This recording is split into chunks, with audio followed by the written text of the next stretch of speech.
We got two big games, of course, in this Monday Night Football doubleheader. Of course, the second game, you're probably going to get pissed at for how it's going to be presented. But with that said, here's your Week 7 Monday Night Football preview.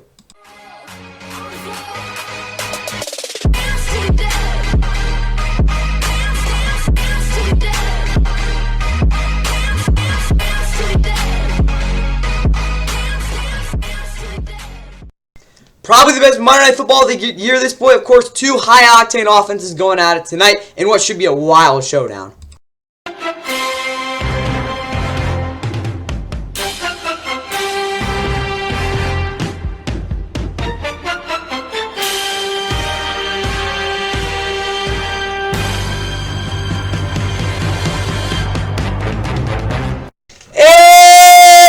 What is going on, guys? Welcome back to NFL. Of course, please like and subscribe if you guys enjoy the Week 7 Monday Night Football special doubleheader preview. Obviously, it will be the third of three of four Monday Night Football doubleheaders this year. We'll have another one late in the season, but obviously still pretty early.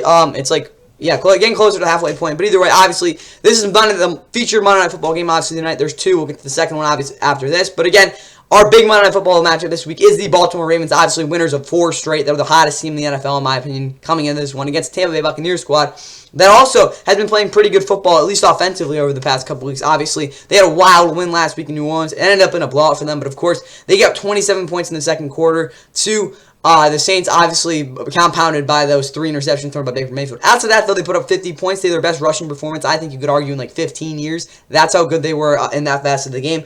Outside that, though, again, Baker can't turn over the ball that much.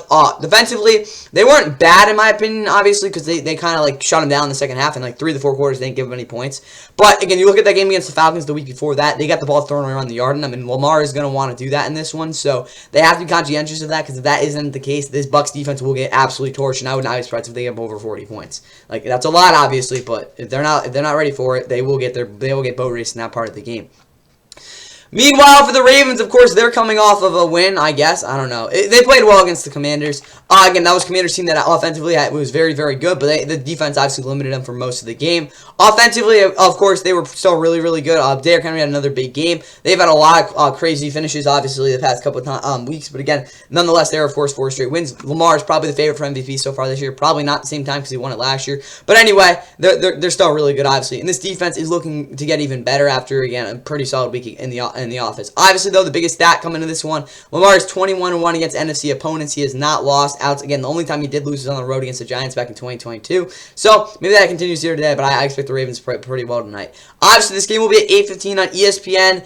ABC as well. Again, there's an article out there, but I guess ABC's carrying more Monday Night Football games this year. ESPN Plus as well because of, again, the later game. So ESPN Plus will also have this one as well. Again, you can stream it on the ESPN app if you're, again, just not going to be able to watch it. I think it's also on ESPN Radio as well as ESPN Deportes. And obviously, outside of that, and you can watch it with NFL Plus. Obviously, there's just so much crap for ESPN. It's crazy.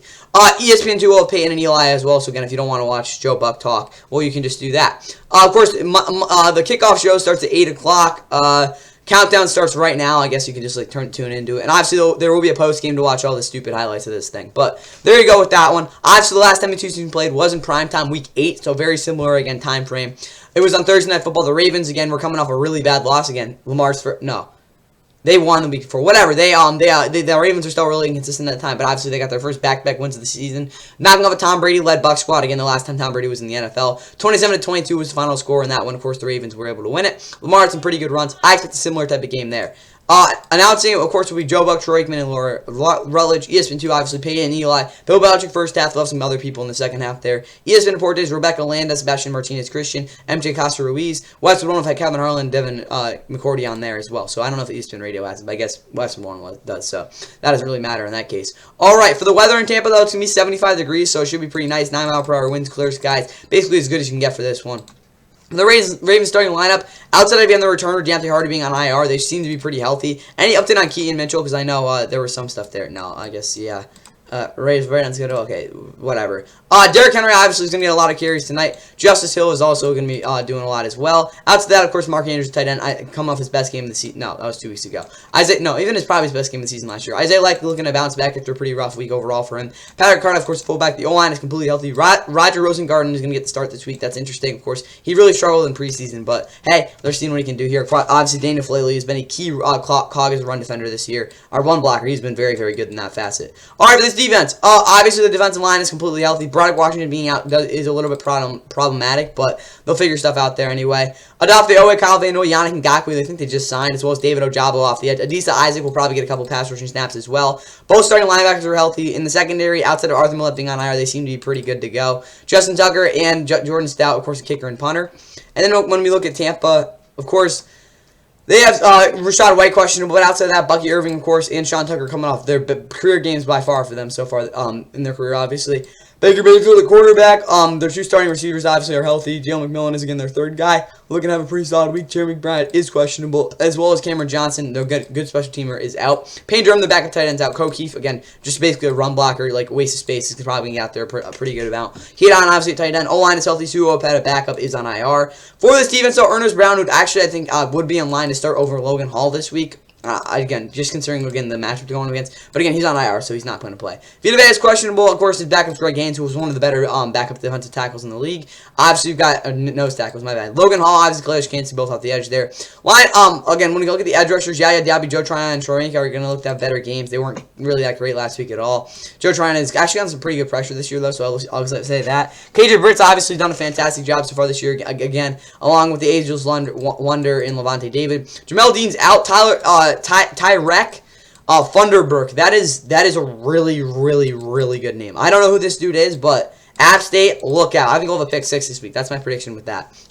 Jordan White, Antonio Smith Jr., again, those guys fit like glue, are back and healthy. Ozzie Zion, Colin, Tyke Smith, of course, the rookie, round out the secondary for a Bucs team looking to have a better week, again, defensively overall. Chase McLaughlin, a kicker. Jake Martin, punter. Outside that, Cam Johnson, again, is out, so Jalen McMillan could be their punt returner. Either way, Bucky Irving decides to be the kick returner. And Zach Triner is the Bucs long snapper. Finally, who do I think will win this big Monday Night Football game? I got to go with the Ravens, guys. Again, Lamar has only lost one game against an NFC opponent in his career. I expect it to be close. I expect there to be a lot of points. I think the Ravens would actually win this one 34 to, let's say, 28. And it might be an overtime, it might not be, but I'm just going to say the Ravens win this one 34 to 28. Lamar runs for a lot of yards, has some big passing plays downfield as well. A lot of fun, a lot of offense. So all I got for you guys in this one. Now let's get to the second game of the Monday Night Football doubleheader. I don't know about you, but what they're trying to do with this is pathetic, but still, pretty good game on Monday Night Football.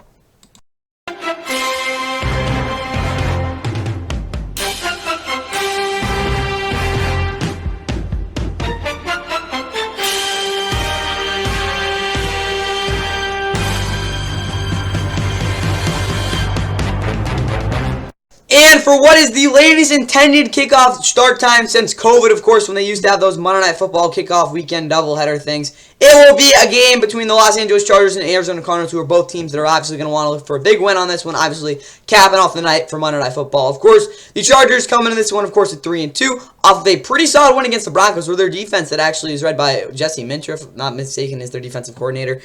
Again, where they basically shut out the Broncos for most of the game, and then they're like, yeah, who cares about defense in the end of the game, obviously. But they're sitting at 3-2. Of course, their bye was back in week 5. They're looking to, again, continue to play good football. Again, going on the road against a Cardinals squad that has been wildly inconsistent this year. They're coming off their worst loss of the season, getting their absolute butts kicked by the Green Bay Packers. Obviously, they have been pretty all over the place at home as well. So, really not know what you're going to get out of this Cardinals team in this one. But, hey, they have been two pretty decent teams, or at least one decent team this year. So, again, you'll see what you're going to get with this team overall.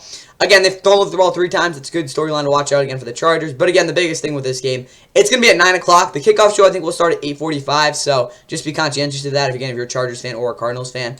Again, it'll be on ESPN Plus and ESPN Plus only. So if you don't have ESPN Plus, well, you're going to need it to watch this game. Well, not really. There's a loophole, but like, if you want to watch this entire game, you're going to have to get ESPN Plus. It's pretty stupid in my opinion. I really don't know why they wanted to do this. Of course, their first 2 games with the ESPN Plus contract, again, that was like 2022. I think they signed that with the NFL. They had 2 London games there. Those didn't really get very good ratings at all. So, yeah, they just decided to do Monday Night Football this year, I guess. I don't know. But, again, the latest start time, again, games just don't start this late anymore. But, hey, I'm not the one to, again, talk about it. Of course, the last time these two teams played wasn't a thriller back in 2022 where the Chargers, who, again, made the playoffs. Again, they kind of propelled them in the playoffs with a 25-24 win in Week 12, of course. You'll see the end of that, of course, in the outro of this one. Cardinals obviously went off the rails after that game, but still, again, it'll be on ESPN Plus and ESPN Plus only. Announcing it will be Chris Fowler, Dan Orlovsky, and Louis Drake, as well as Molly McGrath, who's going to, again, be the reporter. Westwood 1, Kevin Harlan, and Kurt Warner. Big thing, again, ESPN Plus Manning cast. What the hell? All right, I guess, again, you're going to need ESPN Plus to watch this one either way. If you want to watch the Manning cast version of this, it's going to be after the Ravens and Bucs one. So, Chargers and Cardinals after that ends. All right, it's going to be, yeah, basically that's what I got for this one. For the Chargers starting lineup, though, of course, Justin Herbert will be at quarterback. Taylor Heineke's his backup. J.K. Dobbins, Kamani Valdo, who had a very cool touchdown last week. Of course, is his backup. Quentin Johnson wasn't really done anything in a while. He's doubtful. The only actual healthy receivers are Joshua Palmer and Brendan Rice. Ladd McConkey's an interesting one. Semi Foco I'd expect to play. Darius Davis is probably going to play because, again, he's their returner, and he didn't really look like I don't even hampered this week. Will Disley, tight end. Hayden Nurse, of course, is doubtful as the backup. Matlock at fullback. Eric Tomlinson, this guy he is old. I have not heard of this guy in a minute. He's a blocking tight end, but, like, geez, that guy's old. Of course, the O-line is healthy. Yeah, Rashawn Slater, Joe Alt, they have been really good this year. All right, for this defense, Joey Bosa is doubtful. Tuli Tupelotu will definitely get the start, and he's been very good this year. Buddy Dupree's also done a great job, kind of a career renaissance there. Cole Mack, obviously, the other edge rusher as well. Defensive line's healthy. Dan Henley, and, of course, Dendell Perryman off the at linebacker, my bad. Secondary-wise, they're pretty banged up. Asante Samuel Jr. obviously being put on IR does not help things at all. De'Anthony Leonard, who, again, will probably be the starter of the battery, is out. I expect Elijah Molden to actually even get a shot at corner again if Christian Fulton can't play. Again, he is questionable. Jasir Taylor's in the slot is also questionable. Again, he's been pretty good this year. Ola Gilman, though, and Derwin James Jr., again, the two safeties are healthy. Dicker, the kicker, J.K. Scott round out the starting lineup for the Chargers. And then for the Arizona Cardinals, of course, Kyler at quarterback, James Conner, Demarcano in the backfield. Trey Benson's questionable for this one. Marvin Harrison Jr., Michael Wilson, Greg Dortch receiver. Obviously, Marvin Harrison Jr. cleared concussion protocol with flying colors. I mean, yeah, not actually, but, like, you get the point. Like, he cleared it pretty easily. Trey McBride, Elijah Higgins, the tight end. O-line is healthy. Again, outside of Will Hernandez, who's out for the rest of the year. Of course, I think he is. He, like, tore his ACL, right? Yeah. Tristan Colon is going to be getting the start there. He's decent. Defensively, Roy Lopez is questionable. Curtis Tungo will definitely get the start if he can't go. B.J. Ojolari out for the season, as well as Justin. No, I don't think Justin Jones or Bilal Michaels are. Whatever, though. Darius Robinson is going to be out for a while. Dante Stills, Zayvon Collins, Victor Dimenji are the only healthy guys off the edge. That's not how you pronounce his last name, but I really don't care to pronounce it anywhere else. I just don't want to butcher it anymore. LG Collar, of course, the other side of defensive tackle. Linebacker-wise, Owen Papa, who's getting a pretty good backup, will be out for this one. Chris Barnes is in line to start again if Kaiser White is questionable. Again, if he can't go. Dennis Gardick is obviously the sub-linebacker. Secondary-wise, both Sean Murphy Bunting and Garrett Williams, they're two, again, big man corners. They're both questionable. Keyshawn Clark again, and Mike Mullen will probably get the starts if they can't go. Obviously, Starling Thomas, the fifth, of course, is the right side, as well as Buda Baker and Jalen Thompson at safety. He's like... Yeah, he's young. What am I talking about there? Chad Ryland and Blake Gillikin are kicker and punter. And finally, wrapping up this Monday Night Football special doubleheader preview, who do I think is going to win this matchup? I think it'll actually be pretty close. Also, a little bit more of a low-scoring game. I mean, not like too low-scoring, but like low enough where it's not like, again, a shootout. I'm going to say the Chargers are going to win this one. Let's say 22-16. I think the Chargers, yeah, that's a good prediction. I think offensively the Chargers are going to be able to move the ball pretty well, but some field goals will definitely kick for them. And I think their defense will do a good job of containing that Cardinals offense and the explosive plays that they can't present. But that's all I got for you guys in this one. Again, final prediction for the Chargers, 22-16. Hope you guys enjoyed the Monday Night Football preview this week. Of course, we got two games. Again, first game kicking off at 8:15. Enjoy the games, and obviously, oh wait, last thing, what was that? 38 points? I think so. Whatever though. That's all I got for you guys in this one. Enjoy Monday Night Football, and yeah, see you for the recap tomorrow. Yeah, and again, also check out the NFL Week 7 recap because, well, I already know I got one of my picks wrong, but we'll talk about them more obviously in that recap. But again, see you for the Monday Night Football. What is it called? NFL Week 7 recap as well as the Monday Night Football recap tomorrow. With all that said, enjoy the football games. Now here's the ending from that Chargers Cardinals game I talked about back in 2022. Palmer and Carter to the left. Eckler in the backfield. Trying for two. Got it! They've got the lead! It's the tight end, Jared Everett. And Allen's going to clear it out. Watch, he'll come first. And then Everett across right behind him. Simmons gets caught trying to bubble to the outside. There's nobody to the inside to help him.